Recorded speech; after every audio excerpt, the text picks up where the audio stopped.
Et si vous regardez les gens qui viennent vous voir, vous allez assez rapidement voir et vous allez assez rapidement, et je pense que vous l'avez déjà senti sur des massages, il y a des chaînes, on a l'impression qu'on peut suivre des tensions qui partent d'en avant en arrière, enfin, et qui vont en arrière aussi, parce que dans tous les muscles de torsion interne, il y a des muscles qui sont postérieurs, puis des muscles antérieurs, et à l'inverse, externe. Vous pouvez suivre des chaînes musculaires en fonction de ces deux postures.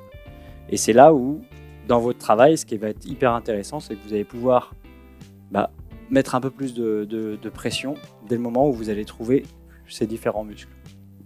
C'est quand même assez sympa. Donc, mais c'est pareil dans les massages. Là, moi, ce matin, j'étais au LHL et ils font énormément d'actions ici. Donc ça, c'est vraiment des zones.